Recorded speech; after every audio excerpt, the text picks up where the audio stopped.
What the hell did I just watch? I was super excited to see Ha-chan and I was pleading for her to appear. And then when she finally appears, I can't even be happy about it. Hello everyone, it's Leo and it's time to talk about episode 6 of MIRAI Days, which was truly surprising. And it feels like this season has started its second phase, even though it's a very small season. But girl, things are getting way more serious now. So after last week's episode, we now know that that horrible vision that they were having is going to happen soon. So they prepare for it. The teachers in the magical world prepare for it there because they think it's going to happen there. And the cures are ready to go and they leave Hisui behind because Hisui is in the vision. So they're like, no, we're doing things so that the vision will not happen. Girl, obviously it happened the way it was supposed to happen. I feel like time shenanigans, it works like this. You try to avoid it, but if it's how the narrative will work, like if in the narrative you're not able to change the future, you're not going to be able to change the future. And it feels like MIRAI Days is playing with future and past just like this. And then they get hit by Ayer's power and the combat starts. They transform into Pink Daya. Obviously, they're not going to use Sapphire because of what we've been saying for so long. Sapphire is the transformation that appears in the vision, so they are going to avoid using it. And Ayer even mentions it this episode. So far, they haven't really said it, but it was clear that they were avoiding Sapphire. But now Ayer mentions it like, oh, you're smart. You're trying to not use Sapphire. And he obviously talks about the fact that he's not attacking the magical world. He is attacking the magicless world, and he creates a monster. And all of the monsters that he creates, that he calls servants, are things from his memories. And that is very important for what we're going to see later on. And he creates a replica of the magic school as a monster. And we have a very amazing scene of the combat. Girl, that was so good. The rest of the episode did not follow that greatness in terms of animation, but that scene was worth it for the rest of the episode. Girl, what a scene. It was truly amazing. My jaw dropped and I just loved it. It was so cool. And I am loving the way they're using the Linkle stones in this in MIRAI Days. It is so gorgeous. They deliver it every single time. It's truly incredible. And while they are in combat, we see scenes of the teachers in the magical world, and let's just say the teachers, and we also see Batty.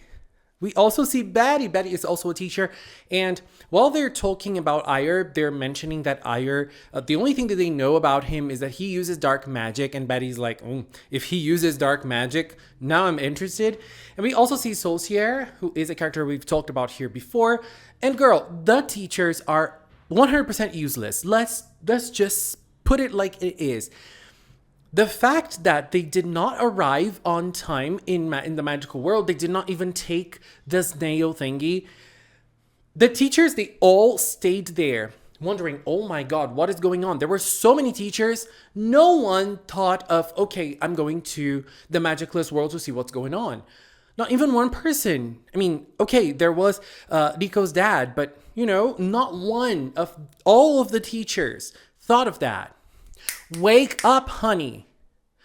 Oh my God, it makes me so mad that those scholars or those people that are supposed to be elders in the PreCure seasons, they're so dumb usually. The cures are way smarter than them.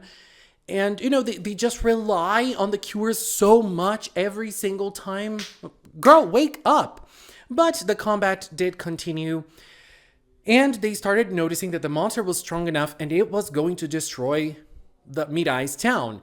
And the monster flew so high they couldn't hit it and they had to become Sapphire. So we have the Sapphire transformation. We did not see it all the way through. Like the start of it was a little different, but the transformation itself was super pretty. Sapphire is super pretty. Not as good as Pink Daya in this season. I mean, the transformation, the scene itself, but it was really beautiful. I really liked it. And then they started using the Sapphire power. The Sapphire power in the original has been used for it's not exactly flying, but it is as if air was water and they were swimming in air. So it is technically flying, I guess. And so they are able to fly. They are able to fight in the air, not only jumping, just like they could do with the other forms. And so with Sapphire, they were able to, fly using their powers. During this time, Hisui sees that the battle is going on and she goes.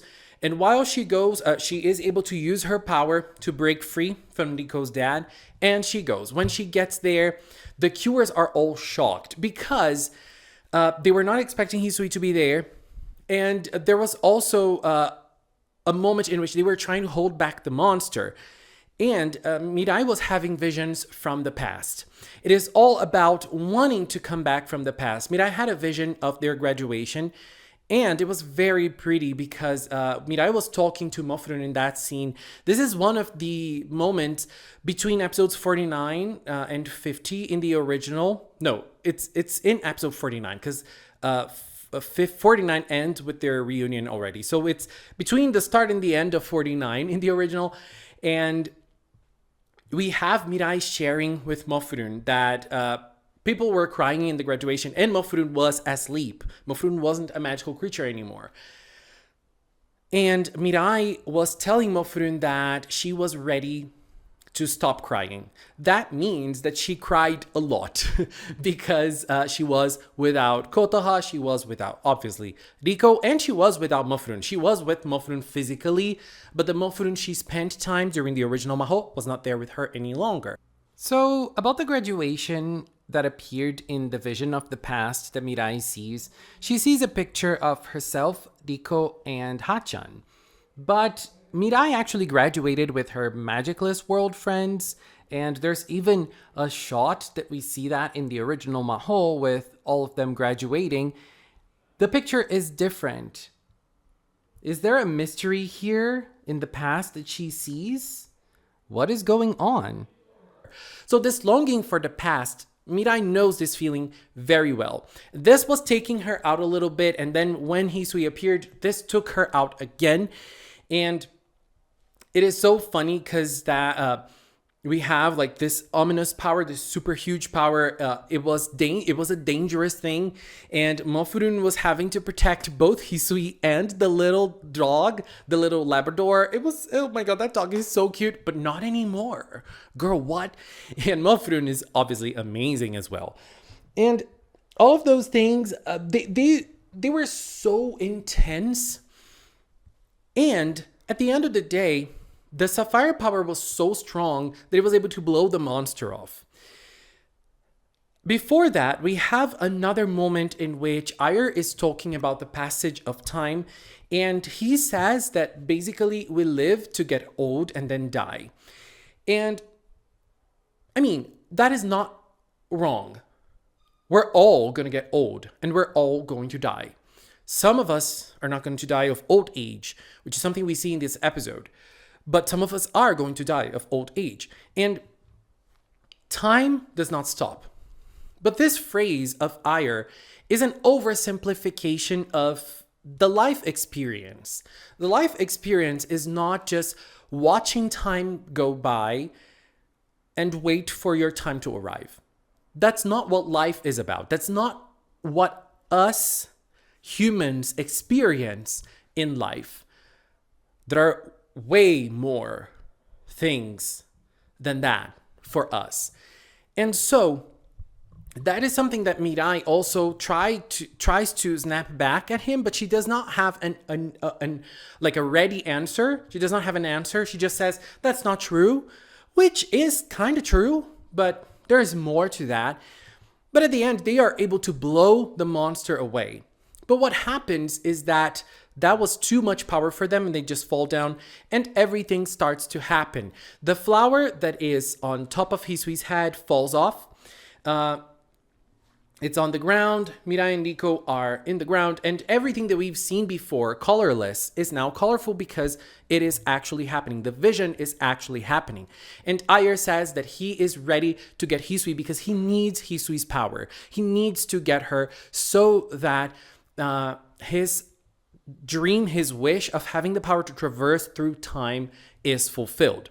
And he also talks about Hachan, that Hachan transferred her powers to Hichan, and now Hichan is the one that has Hachan's power, and he has to get Hichan's power to get the power that he needs to fulfill his own power. And while he is ready to get Hichan, he forgot one thing. The cures, they've been in the ground in the vision, but I think that he hasn't seen far enough. Or maybe he has, but he looked surprised. And they're able to stand up, just like PreCure does, just like the PreCures do. And they're able to fly onto where he is and get him. And they are kind of able to at least stop him for a moment. And when they touch him, they are able to see his vision. And now we see his side of the story. He is someone who is the son of a magic user. She is someone from the magical world who came to the magicless world. And in here, she had Ayer. And Ayer was a small kid that was born here in our world. And he was not able to have a wand, but he had pictures of his mom in the magical world. So she had a whole story for him. They were pretty close. We could see how much she loved him and how much she shared with him, but she passed away when he was very, very little. That probably caused a huge emptiness inside of him. We don't know what happened after, but now that he is an adult, he's coming to search for the dark magic so that he can traverse through time, probably trying to meet his mom again and maybe try to change her fate. We don't really know what his plan is, especially after this episode, because after they saw everything, we have a very confusing moment in which Hisui is changed and Hachan is now in her place. What happened? What happened to Hisui? Where is she? Is she now in the Linkle? MAHOU? What is going on?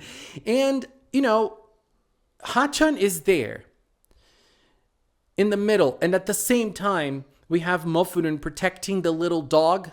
But the dark power is in the dog now. And it starts manifesting. And the dog changes into something else. Before that, we have Ayer smiling. And for the first time, we see his teeth. And every time teeth appear in anime, it's scary. And that made him look so scary. So scary. And now the Guardian of Time, I don't remember the name necessarily of the dog. The Guardian of Time. The dog turns into this creature that is called the Guardian of Time. And Ayer gets changed into something else. It feels like he is changed into a post, a lamp. What is that? We don't see that clearly. There is no close-up to what Ayer becomes.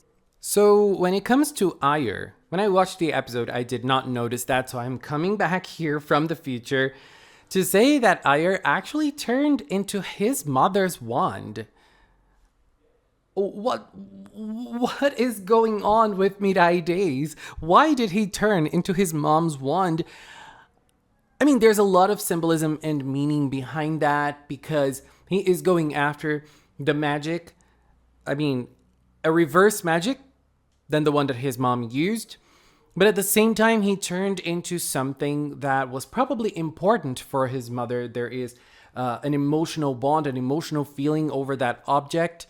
And for him as well, because his mom seems to talk a lot about the magic world to him. But why did he turn into that? What is the reasoning behind it? Mirai Days, what are you doing? Scary, super scary. And they are scared. The girls are also scared of what's happening. The mythical creature, the Guardian of Time, is flying above their heads. And he closes the dome where they were in, and they are in the real world now. They're back to the real world, and they look at Hachan and they're like, Hachan. They couldn't even be happy that Hachan is here. I couldn't be happy that Hachan is here because now Hichan is gone. And when they ask her, where is Hichan? She just shakes her head. She can't even answer because the answer is tough, is sad. And Hichan's existence, we don't even know if Hichan's existence is here now. I'm pretty sure she's going to come back. But what if I'm wrong? I mean, I think I'm wrong. I think I'm right. She is going to come back in the future. But what happened?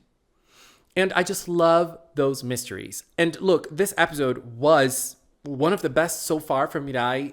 Oh my god, it is incredible. Mirai Days, not Mirai the character. She's amazing as well. Truly incredible. And I love why they had to use Sapphire. Like, they really included a reason for them to transform into Sapphire form, even though they shouldn't. They had to have a reason. And I really like that they actually did it. You know, they really thought of something. And that was cool.